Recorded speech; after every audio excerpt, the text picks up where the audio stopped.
Okay, I have started in the download. Okay, I have started the recording. Okay. Now, can you all see this screen of the waves? Yes, sir. Okay, right.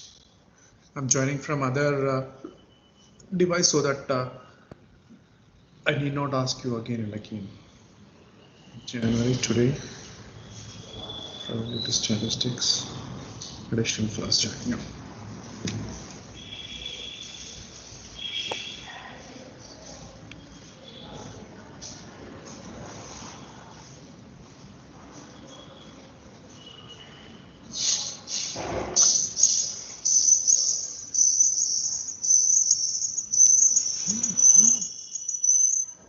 Okay. Right. So, okay, the blue one is giving you a sinusoidal wave and the red one is giving you sine squared wave. Okay, that we have already seen. And we try to see that the Schrödinger's wave equation with constant potential is just like a simple harmonic wave equation in the differential form. So the solution can be taken as a sine omega t plus b cos omega t if it is differentiated with respect to t. And because now here we are differentiating with respect to x, you can say that the solution can be taken as, okay, a sine kx plus b cos kx. Now the same Schrödinger's wave equation, okay, differential form, okay, wave equation is being applied to a particle in one-dimensional box. So when I am trying to apply the particle in one-dimensional box, the particle is quantum mechanical, so it satisfies Schrödinger's wave equation. And when I say in, that implies it exists, so integral psi star dx is equal to 1. And one dimension, that implies the wave function psi is dependent upon either x or y or z, only one of the parameters. And the box, when I say box, that implies it is restricting the movement of the particle, okay, between two boundaries in one-dimensional case. So at the boundaries, I take infinite potential because I don't want any particle inside the box to go out. Okay, because I don't know what is the energy of the particle, so I take infinite potentials at the boundary. Okay, and the box is extended from x is equal to 0 to x is equal to L. Okay, arbitrary values. Now for my simplicity, once again, I take the potential inside the box as 0. So E minus V becomes E, or even if V is constant, I can take E minus V to be a new constant E dash and proceed further. Okay. Now looking at the boundary, okay, looking at the conditions. The condition is the particle exists. So integral psi star dx between the limits x is equal to 0 to x is equal to L is equal to 1. And at the boundaries, we have infinite potential. So a particle cannot have infinite potential. So taking that into consideration, we say that the particle cannot exist at x is equal to 0 or it cannot exist at x is equal to L. Both, right? I'll apply those conditions and try to find the three unknowns, that is A, B and K. I come to know that B is equal to 0 and K is equal to n pi by L. And A is equal to under root 2 by L. Using these things, I deduce one important aspect here. That is, energy of the particle inside the box is quantized.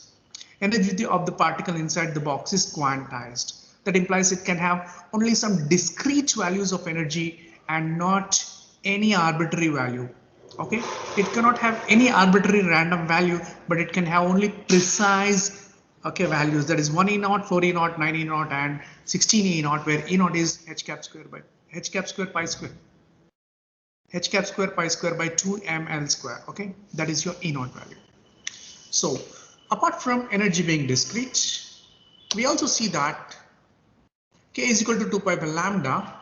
That is when it represents the momentum vector, or when it is talking with regards when it is taken as a propagation vector. But k is also equivalent to n pi by L. That way lambda n is equal to 2, okay, 2L by n. That helps us to understand, okay, what will be the wave function or wave function between x is equal to 0 to x is equal to L for different energy states. In, okay, different energy states, you will have this kind of wave functions. Please remember, Okay, though I have drawn only one, you actually have to think that you have a loop here. You have a loop here that implies single loop. When n is equal to, okay, when n is equal to 2, you'll have two loops. Okay, here you'll have three loops. That implies they will be stationary waves. They will be stationary waves with constant energy. Okay, so that's how we have the wave pattern. And when I go for probability density, that means probability of finding the particle at different points in the range x is equal to 0 to L, I see that when it is at energy, when it is in state 1, that is when it is equal to 1, or when it is in the ground state, the probability of finding it at the center of the box is high. Whereas when you go to second energy state, okay, then the that is first excited or second energy state, the probability of finding the particle at the center of the box is very, very small or almost all zero. Okay, similarly it is increasing again. Okay, it's very high. Okay, for n is equal to 3 and it is 0 again for n is equal to 4. Like this, what you see is from x is equal to 0 to L, the probability at different positions of x, it changes. And for different, okay, for same position for different values of energies also, the probability changes. So the probability of finding the particle at any point inside the box is function of its position and energy both. Okay, right. Then this is something which I did not discuss yesterday, so that's what I'm trying to go with this today. EK diagram. E is energy, K is propagation vector. We are trying to plot a graph between E and K. Okay, we know that K is equal to n square pi square by L square. Okay, K. Okay. Now this is taken here to tell you that pi is a constant, L is a constant, and the only variable is n, and n can take 1, 2, 3, 4 values. That way, what you can say is n has discrete values. Okay, though, okay, k square is all these things. Okay, I can say that k is equal to, okay, I can just say, okay, k is equal to n pi by L. When I say k is equal to n pi by L, okay, what I come to know is that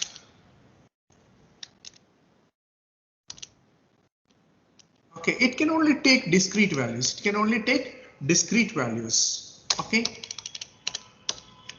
so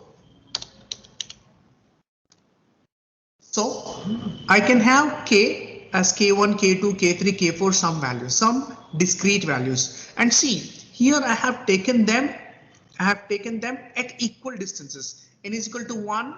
When n is equal to 1, I have pi by L. When n is equal to 2, I have 2 pi by L. When n is equal to 3, I have 3 pi by L. That way k1, k2, k3 are equidistant. So that's how I have plotted them like this. Okay, so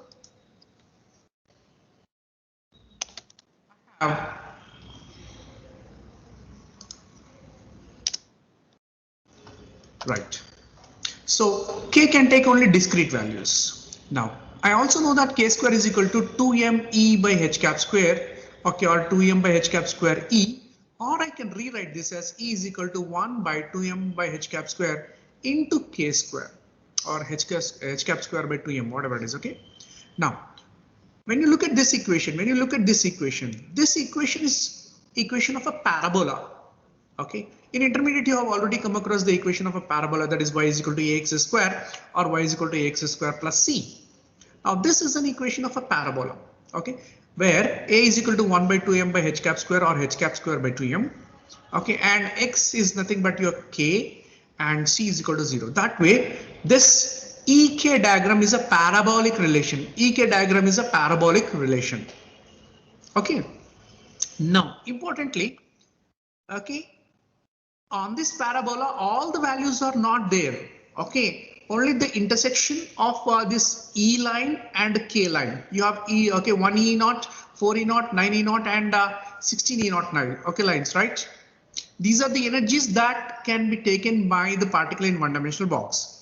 And K1, K2, K3, 4 are the momentas that it can take. So when I see, okay, only this point will exist, this point will exist, this point will exist, and this point will exist. But these points seem to be present on a parabola. That is why we draw the complete, okay, parabola. But the problem is the region between, okay, this region is not there. Only you have one point over here, another point over here, another point over here, another point over here. But when you take the locus of all these points, the locus of all these points gives you a parabola. That is why, okay, EK diagram is representing like a parabola. That is why EK diagram is representing like a parabola. Okay, right. Important. Energy is quantized. Okay, energy is quantized. Okay, and the probability of finding the particle is different at different positions and different at different energies. Okay, and you can have discrete values of k. You can have only discrete values of k, and corresponding to each of this k, you have a different value of energy. Okay, that's what is to be understood from this particular diagram. Okay.